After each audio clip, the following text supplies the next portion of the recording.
যিশু। প্রভুর ঘরে আরেকটা বার আপনাদের সঙ্গে প্রভুর বাক্যকে নিয়ে আমি উপস্থিত হয়েছি। আমি বিশ্বাস করছি যে আপনাদের প্রার্থনা সঠিক চলছে, প্রার্থনাতে শক্তি আর বল আপনারা প্রাপ্ত করছেন। আর আমরা জানি যে আমরা প্রত্যেক দিন ঈশ্বরের বাক্যের অধীনেতে আসছি।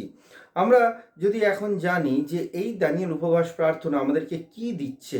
দানিয়েল উপবাস প্রার্থনা ঈশ্বরের ইচ্ছাকে পৃথিবীতে আনবার জন্য করা হয়েছিল। দানিয়েল যখন প্রার্থনা করেছিলেন, দানিয়েল একটি বিষয়কে খুব ভালো করে বুঝতে পেরেছিল যে আমার এই প্রার্থনাটা ঈশ্বরের ইচ্ছাকে পূর্ণতায় নিয়ে আসবে।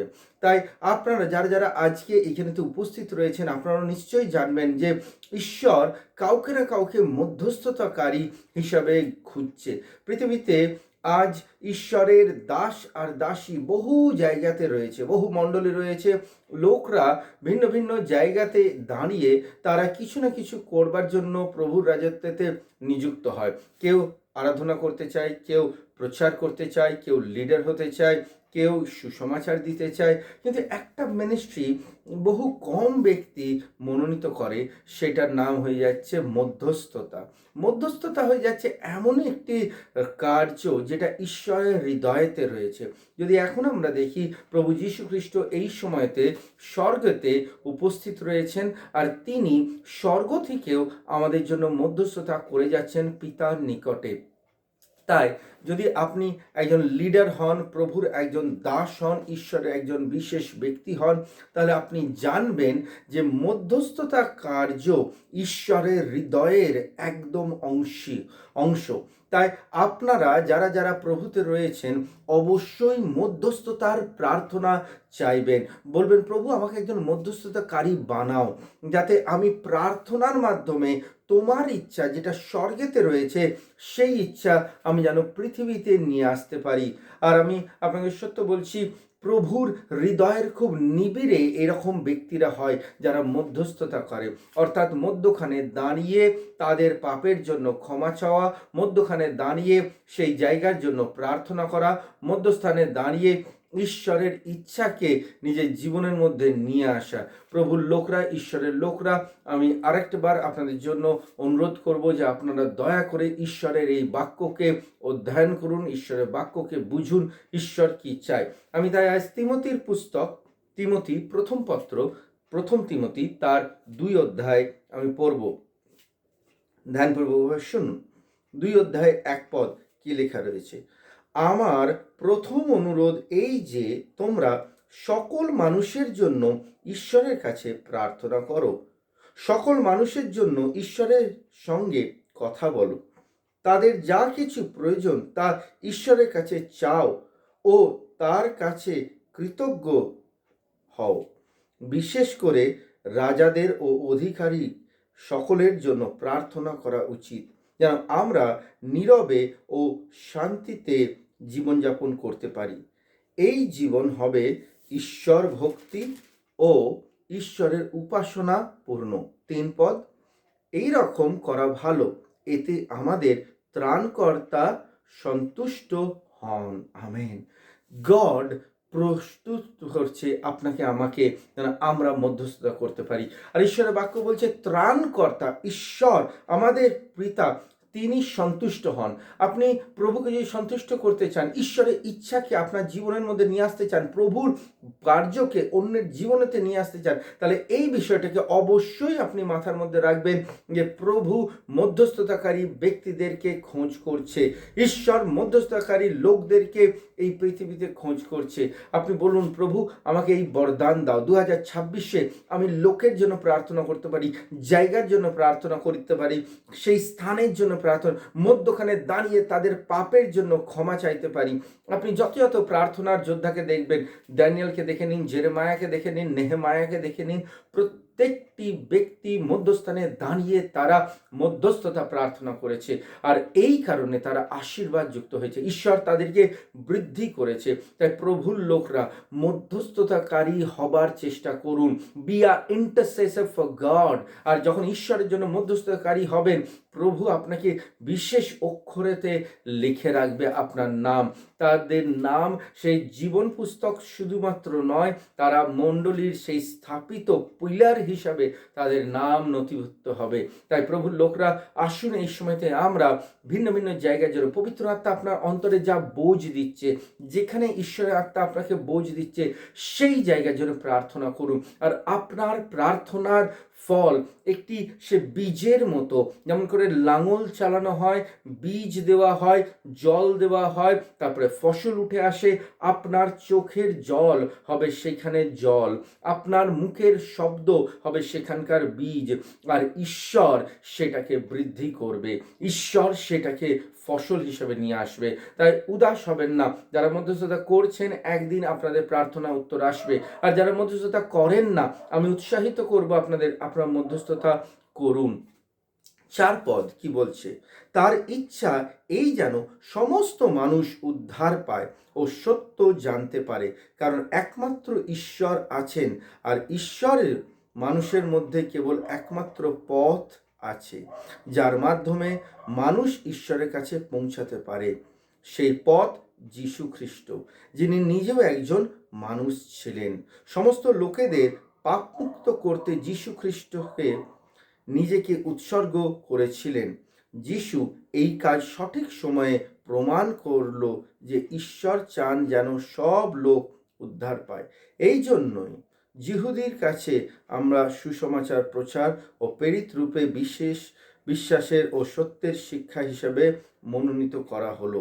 আমি সত্যি বলছি, মিথ্যা বলছি না। বাইবেলে লেখা আছে, আপনারা 7 পদ অবধি পুরোপুরি পড়তে পারেন। তিমোথী 1-7 ঈশ্বরের বাক্যে লেখা আছে। তাই আসুন আমরা এই সময়টাকে প্রার্থনায় দেবো, প্রভুর উপস্থিতিতে যাব, আর ঈশ্বরের উপস্থিতিতে আপনি প্রবেশ করুন। এই আরাধনার সঙ্গে সঙ্গে আমরা প্রার্থনাতে প্রবেশ করব।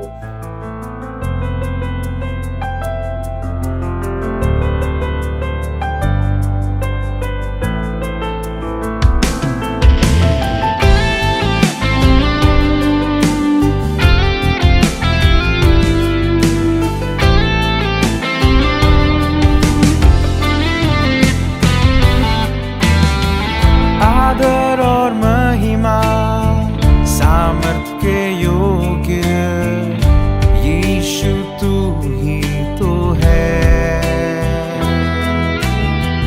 युगानुयुग जीवे धन्यवाद के योग्य यीशु तू ही तो है। हम गाए हो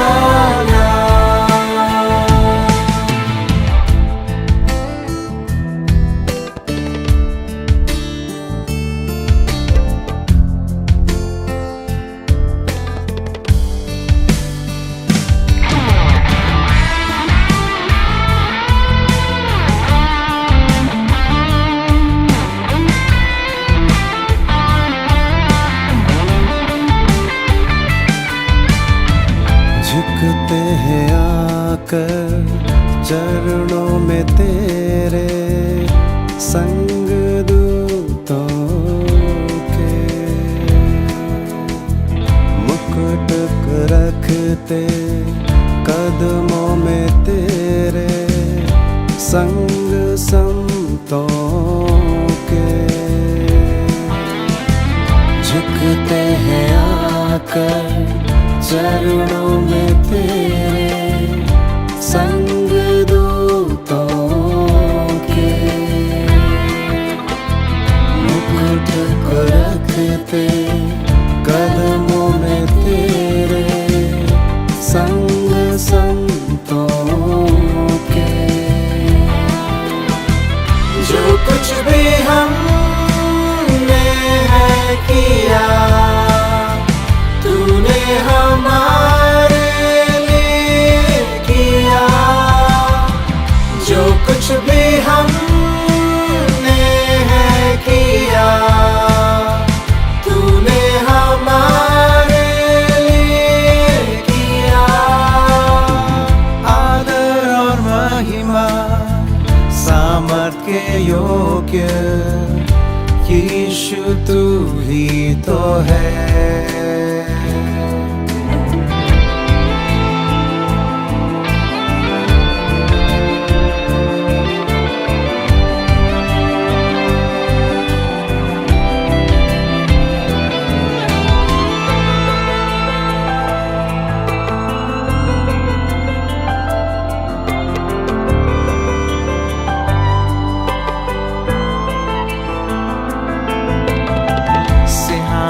के सामने सब लोग कहते तू ही पवित्र है।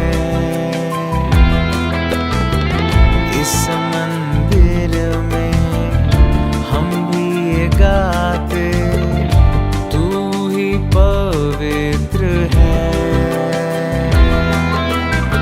सिंहासन के सामने सब लोग कहते तू ही पवित्र है। इस मंदिर में हम भी गाते तू ही पवित्र है। जो था और है और रहेगा तू ही पवित्र सर्वशक्तिमान। जो था और है और रहेगा तू ही पवित्र सर्वशक्तिमान। आदर और महिमा सामर्थ के योग्य यीशु तू ही तो है। युगानुयुग जीवित धन्यवाद के योग्य यीशु तू ही तो है। हम गाए होसाना,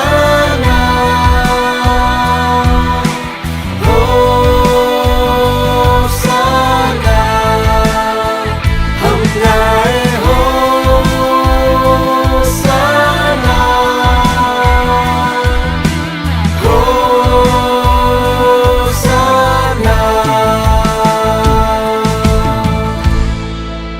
হে সর্বশক্তিমান ঈশ্বর, তুমি রাজার রাজা, প্রভুর প্রভু, তুমি একমাত্র ত্রাণকর্তা, উদ্ধারকর্তা।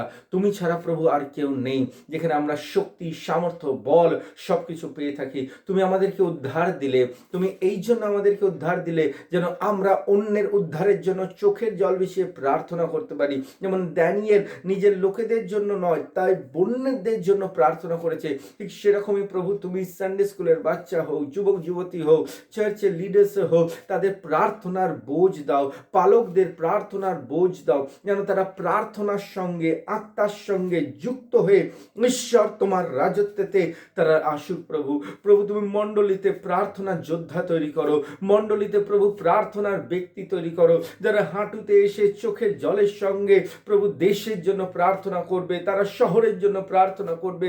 আর যখন তারা শহরের জন্য প্রার্থনা করবে প্রভু, স্বর্গ খুলবে, আশীর্বাদ আসবে। প্রভু এই অন্তিম দিনে তুমি মধ্যস্থতাকারী ব্যক্তিকে তৈরি করো, ইন্টারসেসর টিমকে তৈরি করো। প্রভু আমি প্রার্থনা করছি প্রভু, এরকম লোক প্রভু গো তোমার রাজত্বে খুব কম, কিন্তু পিতা তুমি এটাকে বাড়াও। আমার প্রার্থনা তুমি প্রভু গো বাড়াও। যখন তারা বাড়বে প্রভু গো তোমার কাছেতে, তারা আরো বেশি করে তোমার উপস্থিতিতে আসবে, তোমার রাজত্ব স্থাপিত হবে, আর তুমি সন্তুষ্ট হবে যখন তুমি বলেছ সেই লোকরা আসবে। পিতা ঈশ্বর, যারা যারা আজ এই বাক্যকে শুনছে তাদের মধ্যে তুমি কাউকে তৈরি করো, তাদের অন্তরে বোঝকে দাও, তাদের হৃদয়ে ব্যথাকে দাও, তোমার ক্রুশের যন্ত্রণাকে তারা বুঝুক, আর কেনই বা তুমি মৃত্যুবরণ করেছিলে তারা বুঝুক। পিতা আমি প্রার্থনা করছি প্রভু, আত্মাতে প্রস্তুত করো, বোঝে প্রস্তুত করো, শক্তিতে প্রস্তুত করো। আর পিতা গো তুমি মধ্যস্থকারী ব্যক্তি তৈরি করো, যারা তোমার নিকটে আসবে আর প্রার্থনা করবে, তোমার নিকটে আসবে আর বিনতি করবে, তারা উপবাসের সঙ্গে প্রার্থনা করবে, চোখের জলের সঙ্গে প্রার্থনা করবে। পিতা আমি বিশ্বাস করলাম তুমি এরকম লোক তৈরি করছো প্রভু গো। আজকে প্রভু গো তোমার আশীষে আর অনুগ্রহতে আমরা থাকি। প্রভু যিশুর নামেতে এই প্রার্থনা চাই, আমেন। প্রভুর লোকরা ঈশ্বরের ব্যক্তিরা আপনারা বুঝুন, ঈশ্বর এই প্রার্থনা যোদ্ধা চাইছে। আপনি প্রার্থনা করুন আর বলুন, প্রভু আমাকে প্রার্থনার বোঝ দাও, আমাকে শক্তি দাও, যেন আমি মধ্যস্থতা করতে পারি। ঈশ্বর আপনার সঙ্গে থাকুক। আবার কালকে দেখা হচ্ছে, ততক্ষণ প্রভুর শান্তি আর আশীষ আপনার সঙ্গে থাকুক। জয় যিশু।